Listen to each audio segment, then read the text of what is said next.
The bank bailouts during the financial crisis were necessary, it was famously said, because the banks were too big to fail, or maybe really more to the point, too interconnected to fail. One going down would doom the rest and eventually crush the broader economy. Now, a new bill in the Senate is taking aim at too big to fail. Wonkblog's Neil Irwin is here to discuss it. Good to discuss this technical stuff with you, as always. First, before we get technical, in like a word or a sentence, too big to fail, 5 years later, still a thing. It's still a thing. There's still these giant mega banks that have $1 trillion, $2 trillion, $3 trillion on their balance sheet. And it's still the case that if one of them were to go under or have enormous losses, it could have a very damaging impact to the economy. That said, a lot has happened since 2008. The Dodd-Frank Act puts a much more stringent system of regulation on them, higher capital requirements. They have to keep more money in the bank, as it were, and be ready and have bigger, stronger defenses against a potential collapse. Okay, so still too big to fail, maybe not quite as vulnerable. Now we get this bill, a relatively bipartisan bill called the 21st Century Glass-Steagall Act.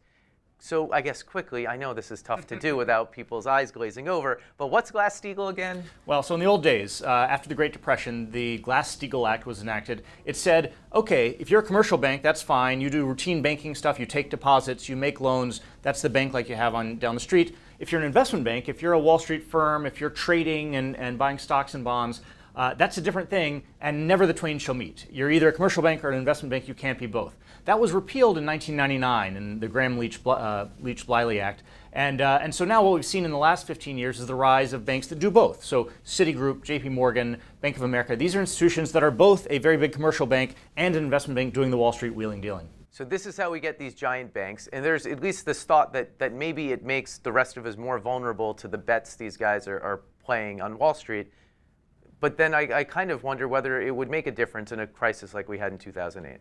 Yeah, that's the interesting thing. There's a lot of people who say returning to Glass-Steagall is the way to go and a way to end too big to fail and get rid of the mega banks. The thing is, it's not entirely obvious that it was this combination of investment banking and commercial banking that caused the crisis. In fact, some of the earliest and most damaging failures in the crisis had nothing to do with this. It was Lehman Brothers, Bear Stearns, AIG.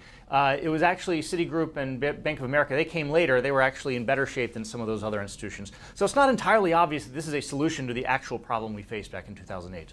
Okay, I sometimes think of the financial crisis like a kid who goes swimming in the ocean and you save him from drowning. And of course you have to save the kid from drowning, but you don't let him run back right out into the water. Sometimes it seems like we just let the kid run right back into the water. Here we are 5 years later. We haven't really solved the underlying problems. So what is possibly going on? What could happen in Congress to maybe get rid of this too interconnected or too big to fail issue? Yeah, it's interesting.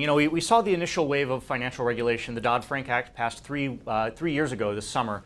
Basel III are these capital requirements that international regulators agree to that actually are just being enacted in the last couple of weeks. And that's so you can't be so leveraged. You can't, right. You can't rely so much on borrowed money, and that should, in theory, make you less vulnerable to, if something goes wrong, your entire company collapsing, your entire bank collapsing. So that is progress. That is steps toward making a more sound financial system. The question is, does it go far enough? And what some people in Congress on both the Republican and Democratic sides of the aisle are saying is, no, we need to actually rip these guys apart and no longer have these $2 or $3 trillion institutions. They should all be smaller. Okay. Bottom line, should we feel safer today than we did in 2007 than we were in 2007? We definitely look safer. The financial system, the banking system looks a lot safer than it did in 2007, 2008.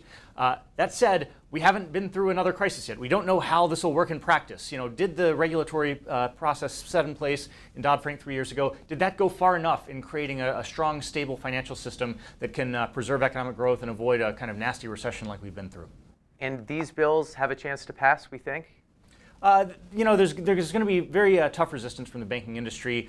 They already feel like they're being overregulated and have capital requirements that are so high they damage economic growth. Now, that said, the fact that there's such bipartisan interest in doing this suggests this may be one area where you can actually see Democrats and Republicans getting along and doing something together. That would be a first in Washington in the last few years. I was going to say, believe it when we see it. Agreed. Neil, thanks. Thank you.